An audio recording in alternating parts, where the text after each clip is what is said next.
যেই কারণে আমনে গাই যেখানে মিটিং এ বলাইছি আমাগো কেউ বাগে কুরবানি দিতে নিতে চায় না। কি খারাপটা আমার মধ্যে আছে?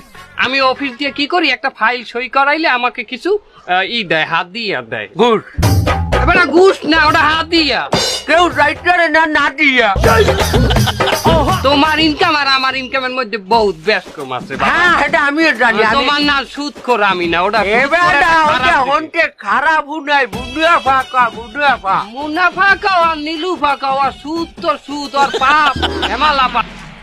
এই জন্য সুদ কর আর ঘুষ কর পাশাপাশি বসাতে চায় না, বাইরে গেছে। এবার তোর কতটাও পাপ আছে, আমার কোনো পাপ আছে? আমি কি করি? আমি ডাহাতি করি। তাছাড়া এই কুরবানিতে আমি কুরবানি দিমু দেখা স্পেশালি 2 জন ইমামের বাসায় আমি ডাহাতি করছি। এই দুনিয়াতে ইমামের টাহার চেয়ে হালাল টাহা কি আর আছে? এরপরে ওরা আমার কুরবানিতে নেয় নাই। আমার ইনকামও 100% হালাল। আমি কোনোদিন হারাম খাই না। চুরি করলেও আমি হারাম হালাল বাইচে বাইচে খাই। এই সেই দিনও আমি চাল চুরি করছি মাদ্রাসার থেকে। তোমরা বলো মাদ্রাসার চাল কোনোদিন হারাম হতে পারে? এই জন্য আমি সবসময় বাইচে বাইচে হালালটাই চুরি করি, হালালটাই খাই। ওটা হারাম না। অগো কথা অনুসারে অগো কোনোটা হারাম নাই, হারাম হইলাম তুমি আর আমি। আমার হিসাবে তো আমার অগলগে কুরবানি আমাকে হয় না। না না না না, এই তোমরা তো জ্ঞান জাম করে না। ধরো এই মালের বদলে নেও, তুমি নেও, নিয়ে একটু খাও। এ বহুত রাস্তা, তুই আমার দ্বারা একটি যে সরব। এ তুই জানো না আমি জীবনে কোনোদিন হারাম খাই নাই। কি তুমি হারাম খাওনি?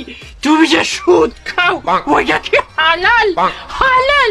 এ তুই যে শরাবটা খাও এটা তো তোর ডাইরেক্ট শরীরে হিট করে, কিন্তু আমি যে সুদটা খাই এটা কোনো অস্তিত্ব আছে? ওটা তো আমার শরীরে যায় না। কি এতদিন মাল খেলাম, কই কোনদিন আমার শরীরে হিট করেনি। হ্যাঁ তুই আন্দাজ পাও? এ তুই যে পরশুদিন এই শরাব খাইয়া ওই ল্যাংডা ওই যে মোড়ের উপরে হইয়াছিলি, ওই সাংবাদিকেরা আইয়ে তো এই ছবি তুললে পেপারে দিয়েছে। হ্যাঁ খবর রাখো। তাও আবার 4K রেজুলেশন, 4K।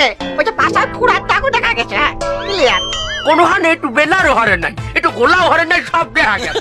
ওরে মাইন্সের পাশা, মাইন্সের দেখলে কিছু হয় না। তারা আমাকে মানে যাই বলুক, আমাকে চোর ডাহাই সুদখোর যাই গুটকর একটা কথা বলতে আছি এখানে।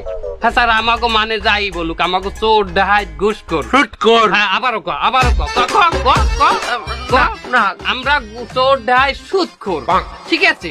কিন্তু আমরা একটা বড় গরু দিয়ে কুরবানি দিমু, মানে কইবে যে সুদখোর হইলেও বড় গরু দিয়ে কুরবানি দিচ্ছে। বারে বারে সুদকর কথাটা উঠাও কিসের জন্য? এখানে তো আরো খোরেরা আছে না।